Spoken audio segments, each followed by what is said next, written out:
Good morning students, class 6 both medium, subject Hindi grammar, पाठ 2 शब्द विचार। अभ्यास कार्य क दिया गया है, सही विकल्प का चयन कीजिए। पहला, निश्चित अर्थ को अभिव्यक्त करने वाले वर्णों के समूह को कहते हैं। यहाँ आएगा शब्द। दूसरा, शब्दों का वर्गीकरण मुख्य रूप से आधारों पर किया जाता है। यहाँ आएगा 4। तीसरा दिया है तद्भव शब्द का उदाहरण है। यहाँ आएगा ऊंट। चौथा दिया गया है तत्सम शब्द का उदाहरण है। यहाँ आएगा नृत्य। पांचवा दिया गया है विदेशी शब्द का उदाहरण है। यहाँ आएगा आदत। आगे देखिए ख, 3 शब्द लिखिए, है ना। यहाँ जो शब्द हमें दिए गए हैं उन शब्दों के अंतर्गत जो शब्द आते हैं उसके उदाहरण लिखने। पहला दिया है यौगिक शब्द। यौगिक शब्द के 3 शब्द हैं, रसोई घर, सेनापति, गाड़ीवान। दूसरा दिया है विदेशी शब्द, स्टेशन, पैंट, टिकट। तीसरा दिया है रूढ़ शब्द, मोर, रोटी और बकरी। चौथा दिया है विकारी शब्द, मैं, मुझे और हम। पांचवा दिया है देशज शब्द, थैला, फावड़ा और चुटकी। ग दिया गया है सही कथन पर सही तथा गलत कथन पर गलत का चिन्ह लगाइए। पहला, व्याकरण में हम केवल सार्थक शब्दों पर विचार करते हैं, सही। दूसरा, जलचर रूढ़ शब्द है तथा पुस्तक यौगिक शब्द, गलत। तीसरा, अर्थ के अनुसार शब्द 2 प्रकार के होते हैं, सही। चौथा, वर्णों के सार्थक समूह को शब्द कहते हैं, सही। पांचवा, कक्षा हिंदी भाषा का शब्द है और क्लास अंग्रेजी भाषा का शब्द है, सही। घ देखिए, निम्नलिखित तत्सम तथा तद्भव शब्द लिखिए। यहाँ आपको पहले तत्सम शब्द दिए गए हैं, उनके आपको तद्भव शब्द लिखने हैं और बाद में आपको तत्सम दिए गए हैं, उनके तद्भव शब्द लिखने हैं। देखिए, पहला तत्सम दिया है दंत, इसका शब्द होगा तद्भव दांत। हास्य, हंसी, हस्ती, हाथी। पियासा, प्यासा। कूप, कुआं। शाक, साग, साग मतलब हम कहते हैं ना साग सब्जियां। बाहु, बाह। उसके बाद आपको तद्भव शब्द दिए गए हैं और तत्सम लिखना है। तद्भव दिया है आपको ऊंचा, उच्च, घोड़ा, अश्व, नाक, नासिका, खीर, क्षीर, सात, सप्त, तीखा, तीक्ष्ण, बात, वार्ता। न देखिए, निम्नलिखित शब्दों में से रूढ़ तथा यौगिक शब्द छांटकर लिखिए। आपको कुछ शब्द दिए गए हैं, इनमें से आपको रूढ़ शब्द और यौगिक शब्द अलग अलग करने हैं। पहला देखिए रूढ़ शब्द, गाड़ी, वायु, रसोई और सेना, ये हैं आपके रूढ़ शब्द। दूसरा दिया है यौगिक शब्द, है ना, रसोई घर, गाड़ीवान, सेनापति, वायुयान, ये हैं आपके यौगिक शब्द। च दिया गया है निम्नलिखित भाषाओं से लिए गए 3 शब्द लिखिए। अंग्रेजी, अरबी, फारसी और चीनी, इन भाषाओं से हमें 3 शब्द लिखना है। पहला अंग्रेजी, अंग्रेजी भाषा के 3 शब्द हैं कोटा, बस और स्कूल। अरबी, अरबी के 3 शब्द हैं फकीर, आदत, मालिक। फारसी, फारसी के 3 शब्द हैं चपरासी, कारीगर, पायजामा। चीनी, चीनी के 3 शब्द हैं चाय, पटाखा और लीची। आगे देखिए 6, निम्नलिखित प्रश्नों के उत्तर दीजिए। पहला प्रश्न दिया है शब्द किसे कहते हैं, कोई 10 शब्द लिखिए। उत्तर है निश्चित अर्थ को अभिव्यक्त करने वाले वर्णों के समूह को शब्द कहते हैं, जैसे गाय, राम, कमल, जल आदि। आपको 10 शब्द कहे गए हैं, बाकी आप स्वयं मन से लिख सकते हैं। प्रश्न नंबर 2 देखिए, पद किसे कहते सो उदाहरण बताइए। उत्तर 2 है आपका, जब शब्द वाक्य में प्रयुक्त होता है तो वह पद कहलाता है। वाक्य से पृथक रहने पर वह शब्द होता है। जैसे यहाँ दिया है शब्द पानी, है ना, तो पानी का पद क्या बनाया, मेहमान को पानी पिलाओ। दूसरा दिया है दूध, खूब दूध पियो। यहाँ पानी व दूध वाक्य में प्रयुक्त होने के कारण पद माने जाएंगे। प्रश्न नंबर तीसरा देखिए।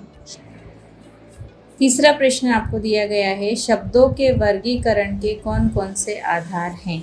उत्तर तीसरा देखिए, शब्दों का वर्गीकरण मुख्य रूप से 4 आधारों पर किया जा सकता है।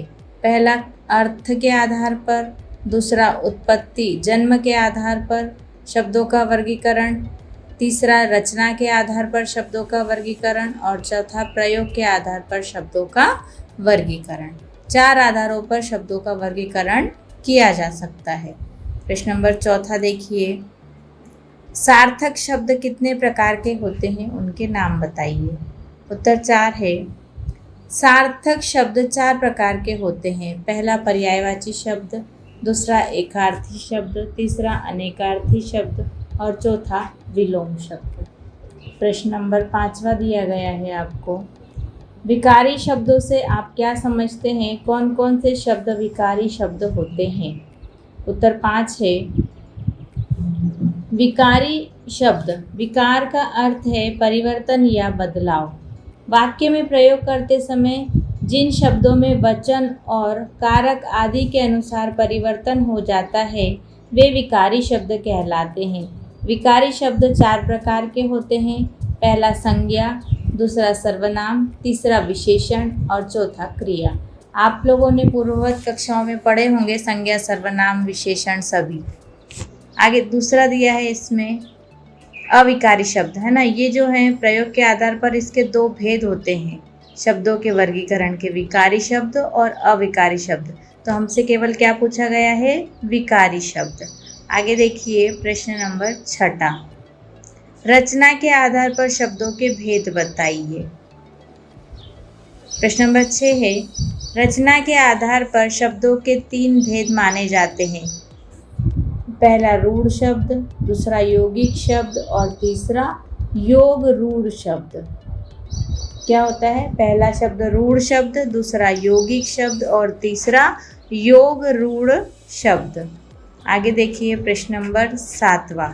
प्रश्न नंबर 7 दिया गया है आपको, निरर्थक शब्दों में किस अवस्था में क्या अर्थ स्पष्ट होते हैं। उत्तर देखिए, निरर्थक शब्द, कुछ शब्दों का स्वतंत्र रूप में रहने पर कोई अर्थ नहीं होता, परंतु बातचीत में प्रायः उनका प्रयोग होता रहता है, वे निरर्थक शब्द कहलाते हैं। ऐसे शब्द प्रायः सार्थक शब्दों के साथ प्रयुक्त होकर सारयुक्त हो उठते हैं। ऐसे शब्द या तो ध्वन्यात्मक होते हैं अथवा इनसे आदि वगैरह का अनुमान लगाया जाता है, जैसे चाय, वाय, सरपट आदि। प्रश्न नंबर 8 देखिए, तत्सम और तद्भव शब्दों से आप क्या समझते हैं। उत्तर 8 है, तत्सम शब्द वे संस्कृत शब्द जो हिंदी भाषा में बिना परिवर्तन के प्रयोग किए जाते हैं तत्सम शब्द कहलाते हैं, जैसे दूध, दुग्ध, धृत, अग्नि, सर्प, चंद्र आदि। दूसरा है तद्भव शब्द, संस्कृत के वे शब्द जो कुछ बदले हुए रूप में हिंदी में प्रयोग किए जाते हैं तद्भव शब्द कहलाते हैं, जैसे आग, सांप, चांद, घी, दूध आदि। आगे दिया गया है ग, आपको स्पष्ट कीजिए पर्यायवाची, एकार्थी, अनेकार्थी और विलोम शब्द।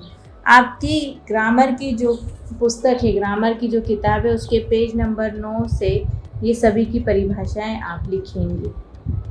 आगे देखिए ख, जोड़ों में प्रयुक्त सार्थक व निरर्थक शब्द अलग अलग करके लिखिए। यहाँ आपको वाक्य दिया है, इसमें से आपको सार्थक और निरर्थक शब्द अलग अलग करना है। पहला दिया है, कुछ चाय वाय लोगे क्या। सार्थक शब्द है चाय और निरर्थक शब्द है वाय, है ना। सार्थक मतलब जिसका कुछ अर्थ निकलता है और निरर्थक मतलब जिसका कोई अर्थ नहीं होता है ना। जनरली हम बोलते हैं ऐसा मुंह से, चाय वाय लोगे क्या, लेकिन उसका वाय का कोई मतलब नहीं होता है, सही मतलब किसका होता है? चाय का। दूसरा देखिए, आओ भोजन भोजन कर लें। तो सार्थक शब्द क्या हुआ? भोजन। और निरर्थक शब्द क्या हुआ? भोजन। तीसरा, कभी बाल वाल संवार लिया करो। सार्थक शब्द हुआ बाल और निरर्थक हुआ वाल। चौथा, जाओ रोटी वोटी खा लो। सार्थक शब्द हुआ रोटी और निरर्थक शब्द हुआ वोटी। अगला है पांचवा, कार वार लाए हो क्या? तो सार्थक शब्द होगा कार और निरर्थक होगा वार। छठा, गर्मी बहुत है, पानी वानी पी लो। सार्थक शब्द होगा गर्मी पानी और निरर्थक होगा वानी। यहाँ आपका पाठ 2 व्याकरण का समाप्त होता है। आप लोग इसे अपनी कॉपी में लिखेंगे और याद करेंगे। धन्यवाद।